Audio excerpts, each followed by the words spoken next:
Today, we're going on a journey through India's history, but we're not going to read it in a book. Nope. We're going to read it in its buildings. We're going to see how architecture became this incredible language for survival, for culture, and eventually for creating a brand new national identity. It's a pretty big question, right? But for India, the answers are literally all around you, written in stone, in mud, and in steel.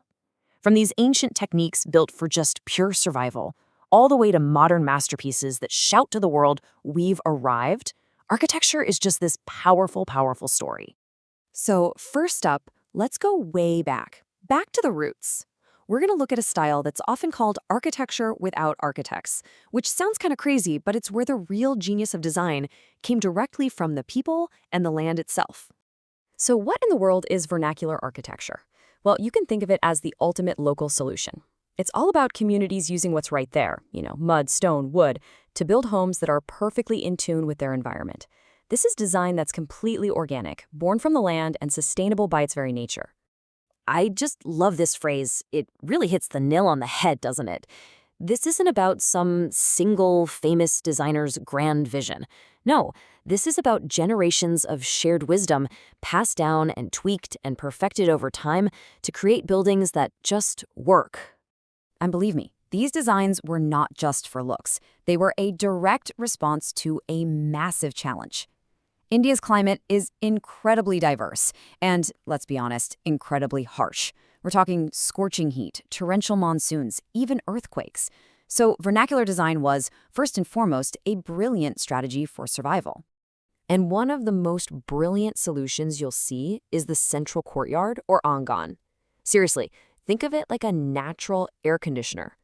During the day, all that hot air inside the house rises up and escapes through the open courtyard. Then, at night, cooler, denser air sinks down into that same space. This cool air gets pulled into the rooms, pushing the warm air out, and creating this constant cooling cycle. It's a convective thermostat that's just pure genius. No electricity needed. And the ingenuity did not stop there, not by a long shot. You see these incredible lattice screens called jali that act like a stone veil, giving privacy but also channeling cool breezes. Or the deep roof overhangs, the chaja, that keep the sun from baking the walls.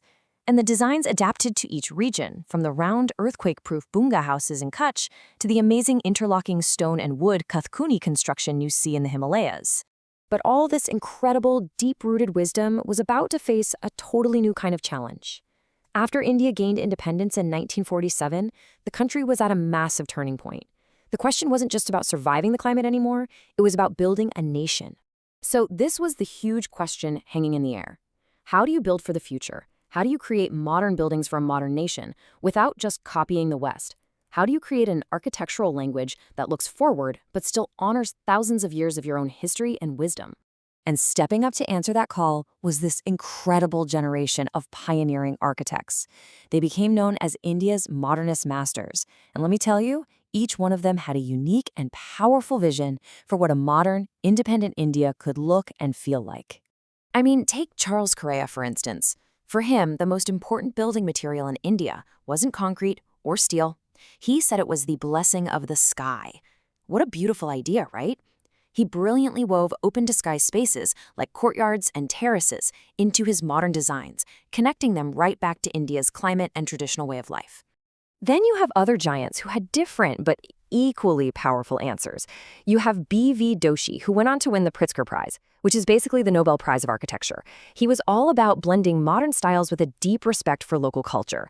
And then on a completely different path, you have Laurie Baker, the Gandhi of Architecture, who is a champion for low-cost, local materials, proving that great design should be for everyone, not just the wealthy.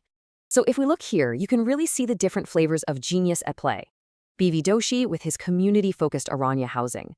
Charles Correa with his open-to-sky philosophy. Raj Rewal, who took traditional motifs like those jollies and blew them up on a massive modern scale. Achyut, who focused on raw, exposed concrete and pure function. And of course, Laurie Baker, who doubled down on making things sustainable and affordable. Each one was forging a unique path, trying to define a new Indian modernism. Okay, we've just met some incredible visionaries, so let's see if you were paying attention. Time for a quick pop quiz to connect the names to these groundbreaking ideas. All right, question 1. Who was the Pritzker Prize winning genius behind the amazing Aranya Low Cost Housing project? Was it A. Charles Correa, B. B.V. Doshi, or C. Raj Rewal? That was, of course, the brilliant B.V. Doshi. Okay, next up, the whole concept of open-to-sky space, that blessing of the sky, who made that their signature philosophy? A. Laurie Baker, B. Achyut Konvinde, or C. Charles Correa? You got it. That was the one and only Charles Correa. And for the final question, who earned that amazing nickname, the Gandhi of Architecture, for his dedication to affordable, sustainable homes? Was it A. Laurie Baker, B. Raj Rewal, or C. B.V. Doshi? Of course. That was Laurie Baker, a true pioneer of sustainable design.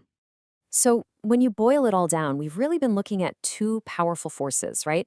One that was born from the earth, from the climate itself, and another that was born from the mind, from the ambition of a new nation finding its voice. And this is the main thing to take away from all of this. Indian architecture isn't just one thing. It's not just ancient or just modern. It's this rich, dynamic, ongoing conversation between the timeless wisdom of the past and the bold, ambitious visions for the future. Which, leaves us with a really fascinating question. As India keeps growing and changing and building its future, what's next?